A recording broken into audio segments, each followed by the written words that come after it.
Hello everybody, welcome back for another video. Hope you're all doing well and that you're all having a great day. Before we begin, I'd like to give an exclusive, very special thank you to my upper level Patreon supporters. They are Sarson Funds, Professor Wally from Gunbot University, and Travis Haynes. You all have an ocean of my eternal appreciation, and without further ado, let's jump right into it. We have a couple of things to cover. Gonna try and breeze over a couple of the topics because I can go very far into them, but I will not speculate as much as I normally do, at least not in this video. Anyway, let's start it off. The CEO of Binance, his name is Changpeng Zhao, was on his first live stream with Periscope. In the 45 minutes or so of Changpeng Zhao being live, he answered numerous questions about the future of Binance, Binance Coin, Binance Chain, and the new decentralized exchange and more. The link to the live stream can be found below in this photo right here. During the live stream session, CZ was asked whether Binance was in the process of becoming a Ripple partner in order to power xRapid payments. His response was as followed. He said, "We're focusing on launching more features right now on Binance, so we are working with a number of other partners. With xRapid, there's nothing going on right now, but in the future, we'll definitely want to add them, Ripple, as a partner. At the moment of writing this, Ripple has already partnered with the crypto exchange of Bittrex, Bitso in Mexico, and Coins.ph in the Philippines to provide the necessary liquidity for xRapid payments between the three countries.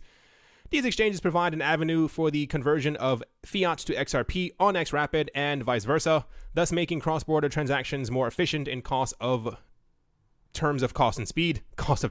Anyway, this happened about a day or two ago, and it was kind of all over the place. If you may have noticed, I've been trying to pump out other videos the other couple of days because there's just far too much news.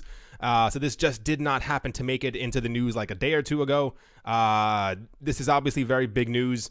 Binance is completely taking over the entire world cryptocurrency space. They're extremely well known. And I think when we finally do have confirmation that they are either working together, that they do plan on integrating xRapid into their platform in order to be able to process XRP transactions, that is going to be incredibly insane. And I would assume it is going to happen sometime during 2019. Binance is not an exchange that says that they're going to do something or thinking about doing something and then they get to it about a year and a half later. They typically don't announce things unless they're going to happen within the next couple of months. That's not to say, first of all, I don't work for Binance, so I can't tell you any specifics on it, but you'd better believe someone on the Ripple team has already given this guy a phone call to sit down and actually talk about it. Anyway, this will then be another official xRapid partner, and it'll be one of the largest crypto exchanges, if not the largest that we have in the entire world. So it is kind of cool. Let's move on. Next up, Ripple's in the news. Again, Ripple has partnered with another 10 top universities for its blockchain research program. Announcing the news on Thursday, the blockchain payments infrastructure firm said that the University Blockchain Research Initiative, or the UBRI, is aimed to help grow the blockchain technology ecosystem. Now joining the initiative are Carnegie Mellon, Cornell, Duke, Georgetown, Morgan State, Kansas, Michigan, and Northeastern universities in the US, and the National University of Singapore and the University of Sao Paulo internationally.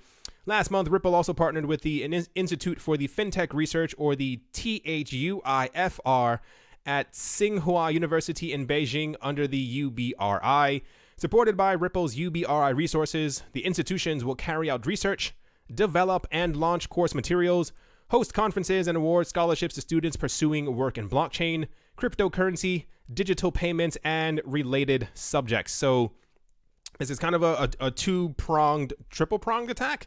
What we have is essentially 10 more partners for the Ripple team. What's interesting here is that, and this is where it gets very interesting, is because we've seen before, and I mentioned in 2017, at the beginning of 2018, one of the main things that a lot of people were waiting for, and this was, I guess, maybe more of a US-based thing, because universities in the US tend to be a lot more expensive than others around the world, is that when you have information or confirmation that a major US university is interested in cryptocurrency or in blockchain, it sends a bullish signal to other people around I want to say the US and maybe even certain other parts of the world, because these universities have very high, not endowment funds. They have a lot of funding behind them. And a lot of people don't know this about US universities.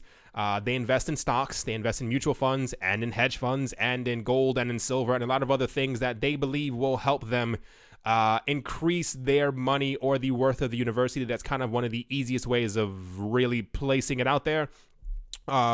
Bottom line is, a lot of people don't realize that American universities are like heavy investors. Like when we talk about like billion-dollar investors, it's typically major universities in the United States. And the fact that they now have partnered, 10 of them have partnered, at least, well, 8 of them in the US have partnered, and even these 2, what have you, with Ripple as well, is another huge indication of where things are going to go, especially since this initiative is going to be rewarding people with scholarships and pursuing blockchain, cryptocurrency, and digital payments and related subjects, what have you.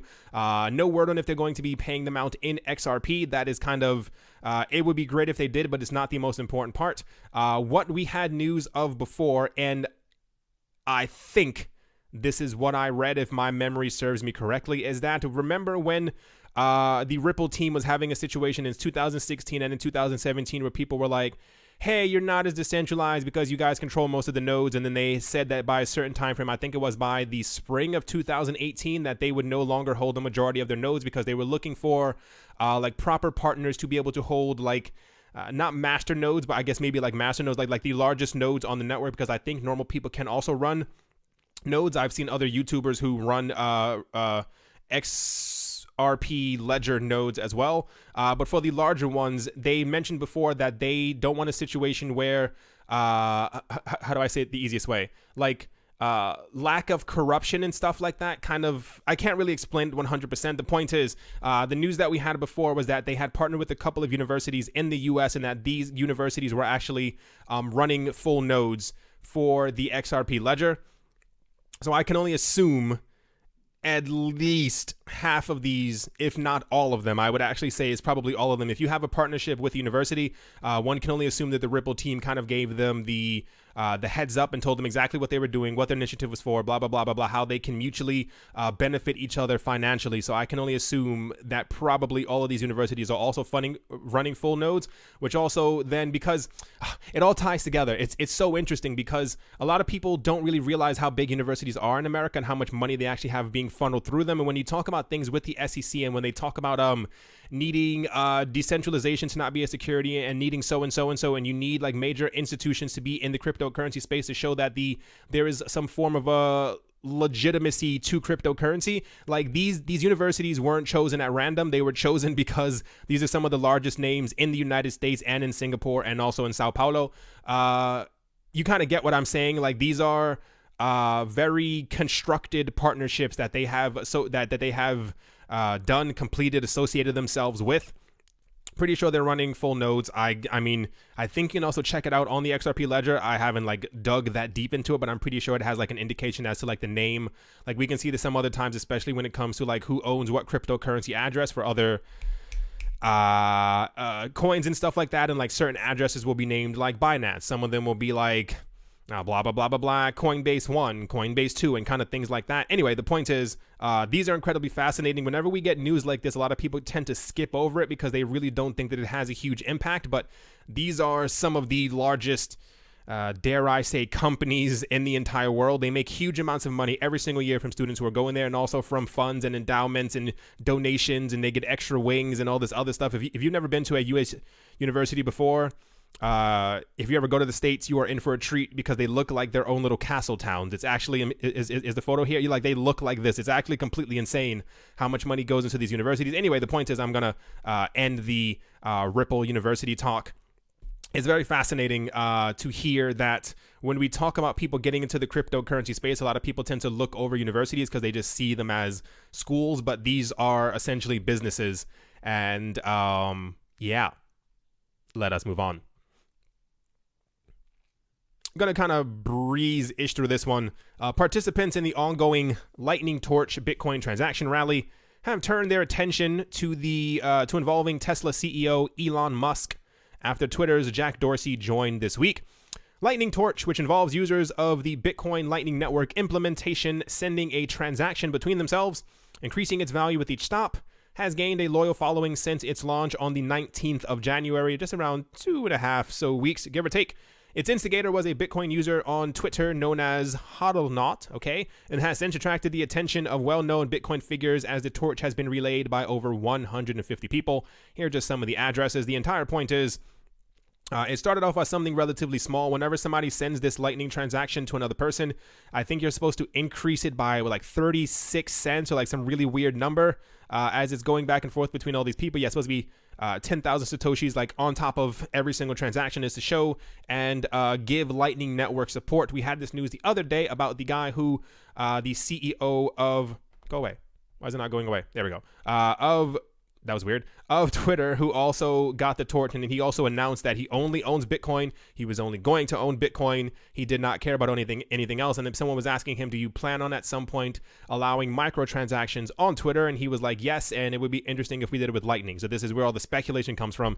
And now everyone's kind of asking or hoping that Elon Musk will also hold the Lightning torch, because if he does this and then he can announce this to the millions of Tesla and Boring Company fans and so on Twitter and blah blah blah and all these other places, this will also help to push out knowledge. No, that's not the word I'm looking for. Know-how. More people will know about it if Elon Musk talks about it. It may end up on the news, what have you, so and so. And this is kind of how we move the Lightning Network forward. And I spoke about this before, and it's really interesting that it's happening right now. We need, not necessarily, it would help greatly if we had more celebrities who were announcing that they were into Bitcoin or that they were into the Lightning Network, which would also help us open up more nodes and more payment channels. And also it would just kind of increase know-how and more people would know about the Lightning Network. Anyway, the point is, before in the past, Elon Musk has come forward and done things like this, and I don't follow him at all, or rather not that much, or rather I have no idea what goes on with him, but I've heard before in the past that apparently he's a pretty cool guy.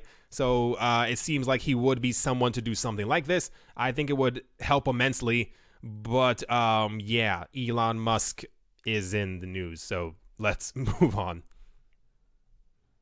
This one is can kind of go very quick.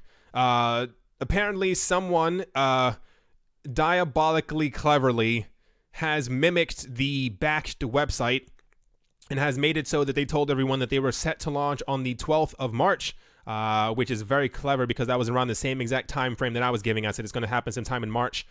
But apparently, they set up something on the website where you had to, where you had to like send them Bitcoin, and they were telling you that you would receive like instant profits. Yeah, provide their own address to receive their profits from the investment if you sent it to them.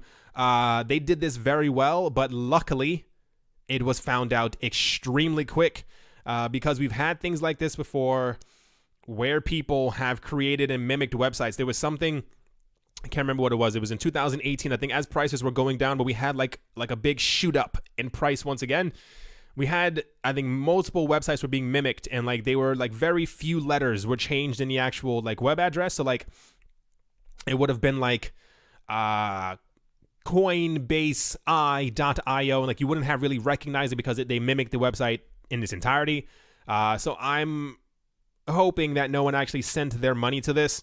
If anyone ever says I will give you a guaranteed profit, they're fake. If you find something that seems too good to be true, Google it, find out information on it for at least 30 minutes. I know that sounds difficult for some people, but I mean, like, really do it, because the way that these people are managing to mimic these websites and scam people out of their money, they're becoming very sophisticated at it, and is working on incredible levels. You may even notice on Twitter, Vitalik Buterin has changed his name to like a non-ether giver or something like that, because so many people were mimicking his exact profile, and they on the mimicked profiles, they were writing, yeah, send me 0.01 ether and I'll send you back an entire ether. And these people were making like $36,000 a day because for some reason in people's heads, they believed if you sent them a penny, they would get back $1. Don't understand that mindset, but please be vigilant. And no, we do not have an exact date for when Bakkt is going to be launching anytime soon. I still think it's going to be sometime in March. That's just because it's my own little inkling. Next up, Argentina is also in the news. Public transport riders in 37 localities across Argentina can now add credit balances to their SUBE, S-U-B-E travel cards with Bitcoin. This comes through a collaboration between Alto Viaje, who provides the travel card loading platform, and BitHex, a fintech company. This may be a small step for Bitcoin, but is a giant leap for crypto kind. The integration of Bitcoin and cryptocurrency payments for products and services is nothing new, but to find itself presented to such a diverse and encompassing cross-section of the population as metro and bus riders, that's some serious publicity and a serious push into the mainstream. First of all, this is very, very cool. I don't feel like this is going to happen in many other places. I'm surprised that it even happened at all in any place. I assumed we had another 1.5 to 2 years before we started hearing stuff like this. What I find the most interesting about these types of news stories for me is that when you hear, or rather, when you think about Bitcoin or cryptocurrency adoption, you assume it's going to be like a massive wave, like almost like a gigantic tsunami, something you don't hear coming. You look behind you, it's there. It washes over your entire country or your town, and you look up and everyone has these we accept Bitcoin signs. That's not how it's going to happen, and it's going to happen through things like this. The more, and this is why I mentioned before in 2018 that we also play a very huge part in the cryptocurrency evolution and game and life cycle and stuff like that. Like, I have this channel, so I try to help in my own way by giving the news and giving information. Everyone out there has their own little thing that they can do, and it's something as simple as being able to tell someone who you know who has not a place of authority, but like, you know, someone who may own a portion of a metro company, or who may own a tobacco shop like we saw in Paris, or something along those lines, where you can have an option to accept Bitcoin or to buy Bitcoin or to sell Bitcoin or something really small like this, like I said. And I'm pretty sure I'm not the only one who thought this as well. When we think of these things, you think it's going to happen all at once. We're all going to open our eyes. Every single place suddenly accepts cryptocurrencies and Bitcoin, and we're like, wow, we finally did it. It's going to happen in steps. But the steps that we're taking are a lot larger than I thought we would be right now. Like, 37 cities inside of one country is an enormous amount. Having 3,500 tobacco shops in France selling Bitcoin is an amazing thing. You may not think that you are capable of having an enormous role in the evolution and the growth of the cryptocurrency space. Everyone has something that they can do, where you can tell a friend to start accepting it in their shop. Your friend may have a bakery, they may have an online shop. It works out in so many ways, because the more people that see this, the more people that get it into their heads that Bitcoin is a thing. A lot of people think that Bitcoin's dead, and I don't mean because of the price. I mean, like, these people haven't heard of it in such a long time. They heard about it in 2014 when the price went up, and they heard about it maybe in 2017 on one news story, and they don't hear about it anymore. If we can get it to the point where you look on every third, fourth, or fifth shop and you see that there's a sign or like a Bitcoin logo posted up somewhere, it slowly permeates into people's heads exactly that this isn't going anywhere, and that it is accepted, and that they can use it, and that it is a viable currency. You kind of get what I'm saying. I guess this is another war cry, if you will. I guess that's everyone's job for today. It's the weekend, so I'll give everyone 2 days. Try to think of something that you can do, because everyone knows someone. I don't know if you know the idea of, I think it's called like 5 or 6 degrees of separation. It's like everyone on this planet within 5 other people next to them knows someone very famous, knows someone very influential, knows someone who is a president, someone in parliament. Like, for instance, like, I have a couple of friends who live in the UK. I can separate between, like, from them, at least 2 other people down who have some type of say in parliament in the UK. The same exact thing in France. People who work in like mega industries and stuff like that. Not to tell you too much about my life, but everyone has these things, and it starts out with this isn't small. This is actually huge and gigantic. But everyone has something that they could do. So I guess that's everyone's homework for the weekend. Figure out a way to either do it yourself. I don't know how much sway and leeway everyone else out there has. To either, if you have an online shop, start accepting Bitcoin, tell your friend to start accepting Bitcoin, or if you work in an office or a law firm or something like that, to get them, convince them to start accepting Bitcoin or another cryptocurrency or cryptocurrencies as payment options. Because when you go to someone's website and you scroll down and you see they also take Bitcoin, It does something to the brain. Anyway, planned on breezing over this, but it is very fascinating. Like you see it as well. This is happening all over the world, and it's happening in certain shops and in certain places and in certain websites. It'll obviously happen a lot quicker if we could pay for things on like Facebook or Instagram or Amazon or eBay with Bitcoin. But until that happens, other things like this are being... they're just pushing crypto forward very, very fast. Anyway, you get what I'm saying. Everyone do this weekend. Figure out some sort of way to get other people to either know about cryptocurrency or to accept cryptocurrency, or try and accept it yourself. Yeah, let's move on.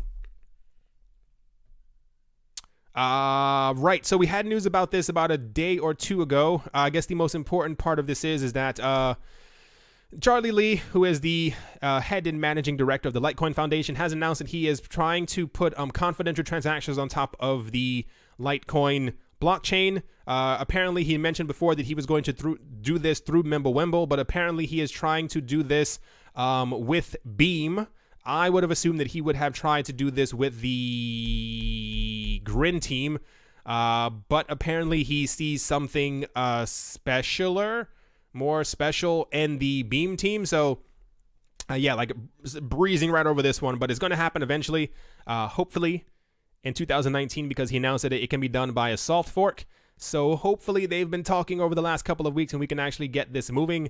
And it's also one of the reasons why Litecoin has been going up in price, because of the idea that within the next couple of months we could see a soft fork on Litecoin that could separate it from a number of other private transaction coins that we already have on the market.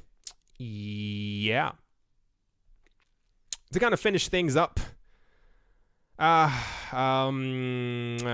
without reading through it, Vitalik Buterin believes that any cryptocurrency that has a large number of transactions going through it, that they are centralized and that they are piles of trash. I don't know where he got this idea from. I don't know if it's because he hasn't figured out a way to properly scale Ethereum, that he is lashing out on social media.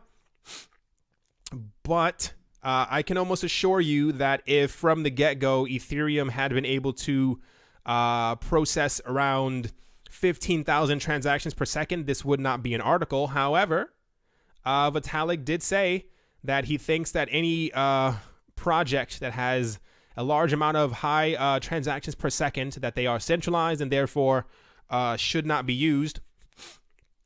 I can almost assure you, the moment that Ethereum has Plasma and the moment that more people are using the Raiden network on Ethereum, he will probably change his tone.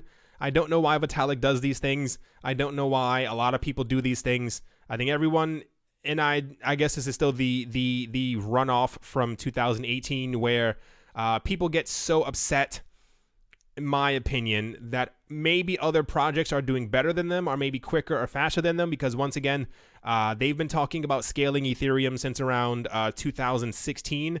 It has not happened, so I can assume there's a bit of first of all, the amount of money that's being pushed onto Ethereum is massive. There's a huge amount of money behind them, and I've seen business meetings before where investors have given people money, and after about 2 years, if they had not received results from the money that they had given, they get a little angry. So there's an enormous amount of money behind Ethereum, and I don't mean just like for the market cap. I mean like the billionaires and millionaires behind them who believe, like the same people from Coinbase who think that Ethereum is going to be the number one coin.